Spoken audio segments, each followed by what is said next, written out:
नमस्कार मित्रों, स्वागत है आपका learn to Uttarakhand study YouTube channel पर। आज हम उत्तराखंड में जो प्रमुख नदियां हैं उनके बारे में थोड़ा सा पढ़ेंगे। तो आज सबसे पहले जो नदी है यमुना नदी, उसके बारे में हम थोड़ा सा अध्ययन करेंगे। उम्मीद है कि जब हम इस टॉपिक को क्लियर कर लेंगे तो आपका किसी भी प्रकार का कोई भी पॉइंट नहीं छूटेगा। चलिए ठीक है, शुरू करते हैं। यमुना नदी, ठीक है। ठीक है, यमुना नदी। यमुना नदी उत्तरकाशी में एक ग्लेशियर है जिसको हम बोलते हैं बंदरपुछ ग्लेशियर। एक ग्लेशियर है बंदरपुछ ग्लेशियर। बंदरपुछ ग्लेशियर 3 पर्वतों से मिलकर बना है, मुख्यतः 3 पर्वतों से मिलकर बना है। एक हो गया यमुनोत्री कांठा, यह यमुनोत्री कांठा, दूसरा श्रृंगकंठ पर्वत और तीसरा बंदरपुछ पर्वत। इन 3 पर्वतों को मिलाकर एक ग्लेशियर बना है जिसको हम बोलते हैं बंदरपुछ ग्लेशियर। ठीक है। पुराणों में इस बंदरपुछ ग्लेशियर को कालिंदी पर्वत कहा गया है। क्या कहा गया है? कालिंदी पर्वत कहा गया है। ठीक है। इस ग्लेशियर की आकृति बंदर के पूंछ की तरह, इसलिए इसको बंदरपुछ ग्लेशियर कहते हैं। ठीक है, चलिए आगे देखते हैं। तो ये बंदरपुछ ग्लेशियर में एक यमुनोत्री कांठा है। ठीक है, यमुनोत्री कांठा पर्वत के दक्षिण पश्चिम, देखो ये हो गया यमुनोत्री कांठा, इसका पूर्व कैसा ये, पश्चिम कैसा ये, उत्तर का ये और दक्षिण का ये। तो इसका दक्षिण पश्चिम हिस्से से यहाँ से एक नदी निकलती है, उसको हम बोलते हैं यमुना नदी। ठीक है।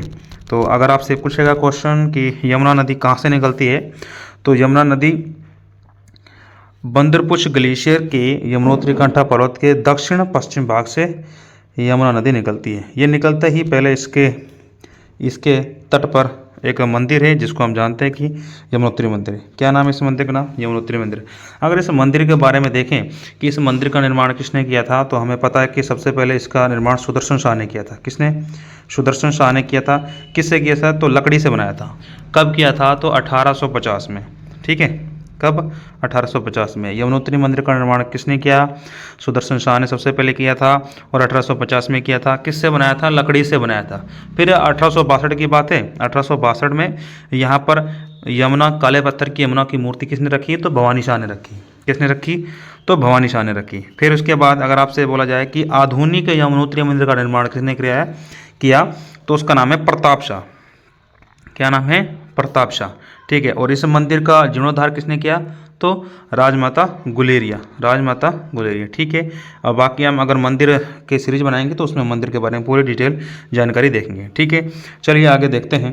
तो ये यमुनोत्री कांठा के दक्षिण पश्चिम भाग से निकलती है। तो पहले किस स्थान पर रुकती है? यमुनोत्री मंदिर। यहाँ पर एक यमुनोत्री मंदिर है। ठीक है, आगे बढ़ती है। आगे चलिए, आगे देखते हैं। देखो इसका एक और नाम है, इसको बोलते हैं हम कालिंदी नदी। यमुना नदी का और नाम क्या है? कालिंदी नदी। कालिंदी नदी क्यों बोलते हैं? क्योंकि इस पर्वत का प्राचीन नाम क्या था? कालिंदी। ठीक है। और आगे देखते हैं। इसमें 3 छोटी छोटी सहायक नदियाँ मिलती हैं। इस नदी देखो कौन कौन सी पहले होगी, कृष्णागाढ़, भद्रीगाढ़, मुंगेरीगाढ़। पहले 3 छोटी छोटी सहायक नदी निकलती है, मिलती है यहाँ पर कौन कौन सी? कृष्णागाढ़, भद्रीगाढ़ और मुंगेरीगाढ़। ठीक है। आगे जाकर आगे चलती है ये नदी, आगे जाके एक जगह आती है, इसका नाम है जानकी चट्टी। जगह का नाम क्या है? जानकी चट्टी। ठीक है। तो जानकी चट्टी में कौन सी नदी मिलती है यहाँ पर? तो ऋषि गंगा। क्या नाम है इसका? ऋषि गंगा। ऋषि गंगा जानकी चट्टी नामक स्थान पर किस में नदी मिल जाती है? तो यमुना नदी पे। ठीक है। इसके बाद आगे यमुना नदी आगे चलती है तो एक जगह आती है हनुमान चट्टी। हनुमान चट्टी जगह पर इस नदी में एक नदी मिलती है जिस नदी का नाम है हनुमान गंगा। ठीक है। जानकी चट्टी पे ऋषि गंगा और हनुमान चट्टी पे हनुमान गंगा। ठीक है, चलिए आगे देखते हैं, आगे बढ़ते हैं। आगे एक गांव है जिसका गांव का नाम क्या है? नौगांव। गांव का नाम क्या है? नौगांव। नौगांव में इसमें एक नदी मिलती है, इसको बोलते हैं कमलगाड़। ये वही है, यहाँ पर पुरोला है, उत्तरकाशी में पुरोला। ठीक है। तो ध्यान रखना है कि नौगांव में कौन सी नदी मिल रही है? तो कमलगाड़। ठीक है। अभी ये उत्तरकाशी में है। तो आगे चलते हैं। जानकी चट्टी में ऋषिगंगा, हनुमान चट्टी में हनुमान गंगा, नौगांव में कमलगाड़। आगे देखते हैं। अब ये टिहरी होते हुए, टिहरी का बॉर्डर बनाते हुए इधर आ जाती है। ठीक है, टिहरी का बॉर्डर बनाते हुए इधर आ जाती है। तो टिहरी का एक क्षेत्र है जौनपुर क्षेत्र। टिहरी का क्षेत्र है जौनपुर क्षेत्र, उस क्षेत्र से ये नदी निकलती है। उस नदी का नाम है अलगाड़ नदी। नदी का नाम क्या है? अलगाड़ नदी यमुना नदी में मिल जाती है। इस अलगाड़ नदी में एक मेला लगता है जो प्रसिद्ध मेला है, इसका नाम है मछमोण मेला। क्या नाम है?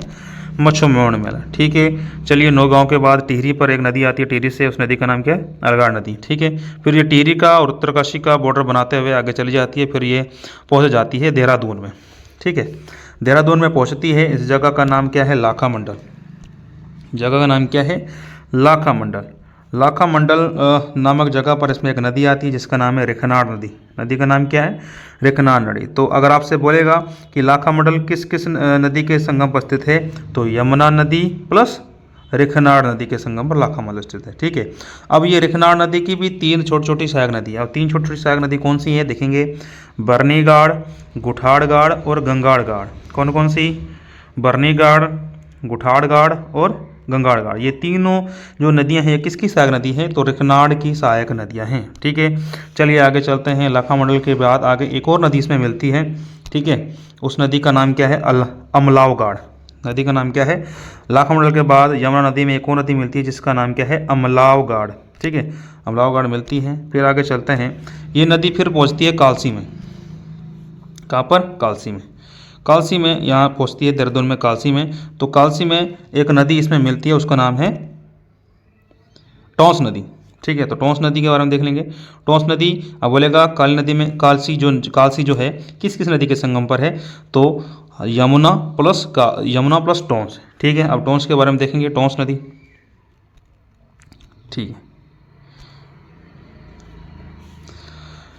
ये हिमाचल प्रदेश है। हिमाचल प्रदेश में एक ग्लेशियर है, इसका नाम है डोंड्रा कवार ग्लेशियर। हिमाचल प्रदेश में एक ग्लेशियर है जिसका नाम है डोंड्रा कवार ग्लेशियर। उस ग्लेशियर से एक नदी निकलती है, इसका नाम है रूपिन नदी। क्या नाम है इसका? नाम रूपिन नदी। और उत्तरकाशी में एक ग्लेशियर है, इसका नाम है स्वर्ग रोहिणी ग्लेशियर। स्वर्ग रोहिणी ग्लेशियर। स्वर्ग रोहिणी ग्लेशियर में एक ताल है, इसको बोलते हैं मंडिया ताल। क्या नाम है? मंडिया ताल। स्वर्ग रोहिणी ग्लेशियर में एक ताल है मंडिया ताल, वहाँ से निकलती है सुपिन नदी। तो ध्यान रखना, हिमाचल से रूपिन और उत्तरकाशी से सुपिन, ये दोनों नदियाँ निकलती हैं। और एक स्थान है उत्तरकाशी में नेटवाड़, यहाँ पर दोनों आके नदी मिल जाती है। जब ये दोनों नदी मिलकर आगे बढ़ती हैं तो इस नदी को बोलते हैं टोंस नदी। क्या बोलते हैं? टोंस नदी बोलते हैं। ठीक है, ये टोंस नदी आगे बढ़ते हुए, फिर अगर ये टोंस नदी की सहायक नदी पूछेगा तो एक है खूनीगाड़, दूसरी है दाड़िमगाड़। एक खूनीगाड़ और दाड़िमगाड़। अगर बोलेगा कि उत्तराखंड की सबसे तीव्र तेजी से बहने वाली नदी कौन सी है, तो ये टोंस नदी है। इसका बहाव एकदम तेजी से है। तो कौन सी एक होगी इसकी? खूनीगाड़ और दाड़िमगाड़। नाम ही ऐसे देखो, खूनीगाड़ और दाड़िमगाड़। आगे चलते हैं। आगे एक त्यूनी नामक स्थान आता है जो कि देहरादून में आता है, त्यूनी। त्यूनी में इसमें एक नदी मिलती है, इसका नाम है पावर नदी। पावर नदी कहाँ से आ रही है? तो हिमाचल प्रदेश से। कहाँ से है? हिमाचल प्रदेश से एक नदी आ रही है पावर नदी, जो कहाँ मिलती है? त्यूनी में। तो हमने देखा कि टोंस की अभी तक हमने 3 सहायक नदी देखी, कौन कौन सी? खूनीगाड़, दाड़िमगाड़ और पावर नदी। ठीक है, चलिए आगे देखते हैं। आगे फिर ये कालसी में नामक कहाँ पर मिल जाती है? यमुना नदी में मिल जाती है। ठीक है, कालसी के बाद एक बैराज बनाया गया है, यमुना नदी पर एक बैराज बनाया गया जिसको बोलते हैं डाक पत्थर बैराज। क्या नाम है? डाक पत्थर बैराज। डाक पत्थर बैराज से एक नहर निकालेगी इसके यमुना नदी के पैरेलल में। इस नदी का नाम क्या है? शक्ति नहर। नहर निकालेगी, इसका नाम क्या है? शक्ति नहर। शक्ति नहर में एक नदी मिलके आती है मिलके, उस नदी का नाम है आसन नदी। क्या नाम है? आसन नदी। अगर आपसे पूछेगा कि आसन नदी कहाँ से आती है, तो आसा रोड़ी देहरा मार्ग से। आसा रोड़ी देहरा मार्ग से एक नदी निकलती है, इसका नाम है आसन नदी। आसन नदी कहाँ पहुँचती है? यहाँ पर आसन बैराज। तो शक्ति नहर व आसन बैराज के संगम पर है आसन बैराज। ठीक है, ध्यान रखना कि आसन नदी सीधा यमुना में नहीं मिलती है, किससे मिलती है? शक्ति नहर में मिलती है। ठीक है, चलिए आगे देखते हैं। तो ठीक है, हमने ये देखा कि डाक पत्थर से एक नहर निकाली गई जिसका नाम शक्ति नहर। इसमें एक नदी मिलाई गई है जिसका नाम है आसन नदी। आसन नदी कहाँ से निकलती है? आसा रोड़ी देहरा मार्ग से। तो ये रामपुर मंडी से बाहर हो जाती है, बाहर हो जाकर फिर दोबारा इसी नदी में मिल जाती है। तो इसके बाद डाक पत्थर के बाद हम देखें मेन नदी जो यमुना नदी है। ठीक है, यमुना नदी में एक नदी जो इधर हिमाचल प्रदेश से आती है, उसका नाम है गिरी नदी। क्या नाम है? गिरी नदी। मुख्य सहायक नदी है, गिरी नदी है। तो गिरी नदी कहाँ से निकलती है? हिमाचल प्रदेश के खड़ा पत्थर से निकलती है। कहाँ से निकलती है? खड़ा पत्थर से निकलती है गिरी नदी। उसके बाद एक और छोटी सहायक नदी, इसका नाम है बाटा नदी, जो मिलती है यहाँ पर। क्या नाम है? बाटा नदी। बाटा नदी यहाँ मिलती है। लास्ट में ढालीपुर से ये यमुना नदी उत्तराखंड से बाहर हो जाती है। ठीक है,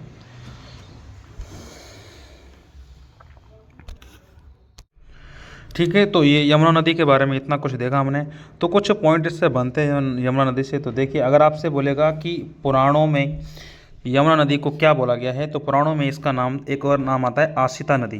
क्या नाम आता है? आसिता नदी। आसिता नदी इसको क्यों बोलते हैं? क्योंकि माना जाता है कि आसित मुनि ने इसकी खोज की थी। आसित मुनि ने इस नदी की खोज की थी, तो इसलिए यमुना नदी का एक नाम क्या है? आसिता नदी। और दूसरा नाम आपको मैंने बताया था, क्या नाम है? कालिंदी नदी। क्या नाम है? कालिंदी नदी। कालिंदी नदी क्यों पड़ा?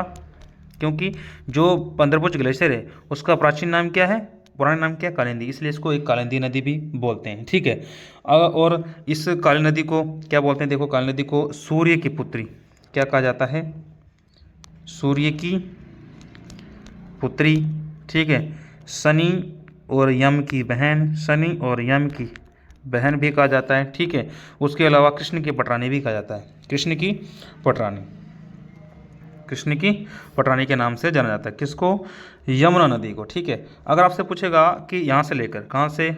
उत्तराखंड के यमुनोत्री कांठा से लेकर ढालीपुर तक, ये ढालीपुर तक इस यमुना नदी की लंबाई कितनी है? तो 136 किलोमीटर। कितनी है? 136 किलोमीटर। कितनी है? 136 किलोमीटर। लेकिन ये बाद में ये यूपी होते हुए, सब जगह होते हुए, लास्ट में प्रयागराज, जो पहले इलाहाबाद था इसका नाम प्रयागराज, यहाँ जाके गंगा में मिल जाती है। किस में मिल जाती है? गंगा में मिल जाती है। तो अगर इसकी टोटल प्रयागराज तक लंबाई पूछेगा, टोटल लंबाई कितनी है? तो इसकी टोटल लंबाई है 1384। कितनी है? 1384। तो उत्तराखंड में, या अगर पूछेगा उत्तराखंड में कितनी है, तो 136 किलोमीटर। कितनी है? 136 किलोमीटर। अगर आपसे पूछेगा कि टोटल लंबाई कितनी है जहाँ तक, प्रयागराज तक, तो 1384 किलोमीटर इस नदी की लंबाई है। ठीक है, एक क्वेश्चन और बनता है इससे। अगर आपसे पूछेगा कि यमुना की सबसे बड़ी सहायक नदी कौन सी? तो टोंस नदी है। कौन सी नदी सबसे बड़ी सहायक नदी? तो टोंस नदी है। तो टोंस नदी सबसे बड़ी सहायक नदी है। तो टोंस नदी के बारे में कुछ क्वेश्चन बनते हैं, देखेंगे। टोंस नदी, देखो, पौराणिक नाम क्या है टोंस का? तमसा। क्या नाम है? तमसा। इसको अपवित्र नदी भी बोला गया। क्या बोला गया इसको? कहीं कहीं अपवित्र नदी भी कहा गया। हालांकि अपवित्र नदी, एक काली नदी को भी बोला गया है। काली नदी जो है उसको भी पवित्र नदी कहा गया है। ठीक है, तो तमसा नदी इसका पौराणिक नाम है। सबसे तीव्र प्रभाव वाली, इससे क्वेश्चन बनता है कि अगर पूछेगा कि उत्तराखंड में सबसे तीव्र प्रभाव वाली नदी कौन सी है? तीव्र मतलब उसका तेजी से पानी बहता हो, तो कौन सी है? टोंस नदी है। ठीक है, और इसके अलावा एक क्वेश्चन और बनता है कि अगर आपसे पूछेगा कि उत्तराखंड की सबसे पश्चिमी नदी, ठीक है, सबसे पश्चिमी नदी कौन सी है? तो यही है। इसका नाम क्या है भाई? इसका नाम क्या है? टोंस नदी। सबसे पश्चिमी नदी उत्तराखंड की कौन सी नदी है? टोंस नदी। अगर पूछेगा टोंस नदी की लंबाई कितनी है, तो 148 किलोमीटर। 148 किलोमीटर। ठीक है, तो टोंस की लंबाई 148 किलोमीटर, और उत्तराखंड में यमुना की लंबाई 136 किलोमीटर। ठीक है, और टोटल लंबाई बोलेगा 1384 किलोमीटर। ठीक है, उसके अलावा एक क्वेश्चन बनता है कि देखो, नदी बेसिन क्षेत्र क्या होता है? जैसे मान लो ये नदी है, ये नदी बह रहा, पानी बह रहा है। ठीक है, नदी के साइड में कुछ हिस्सा छूट जाता है जहाँ पानी नहीं बहता, पत्थर वगैरह होता है, यहाँ पर पेड़ उग जाते हैं, इसी को बेसिन बोलते हैं। ये जो जहाँ नदी नहीं बहती लेकिन नदी का हिस्सा होता है, वहाँ पानी नहीं बहता है, तो उसको बोलते हैं बेसिन। तो ऐसी कौन सी नदी है उत्तराखंड में जिसके बेसिन में सबसे ज़्यादा वन है? सबसे ज़्यादा वन है। ठीक है, सबसे ज़्यादा वन है। ऐसा कौन सा है जिसमें सबसे ज़्यादा वन है? तो वही है, कौन सी है? टोंस नदी। टोंस नदी जो है ऐसी नदी है जो उत्तराखंड में जिसके बेसिन में सबसे ज़्यादा वन है। तो कितने % वन है हमने पढ़ भी चुका है, एक बार देख लेते हैं। 76.6%। तो उत्तराखंड में सबसे बड़ी नदी जिसमें सबसे ज़्यादा क्या है? बेसिन वन है। बेसिन क्षेत्र में सबसे ज़्यादा वन है, तो क्या नाम है उसका? टोंस नदी। ठीक है, ये क्वेश्चन कुछ बनते हैं इससे। तो उम्मीद है कि यमुना नदी से लगभग सभी क्वेश्चन आपसे क्लियर हो गए होंगे। ठीक है, चलो ठीक है, धन्यवाद, थैंक यू।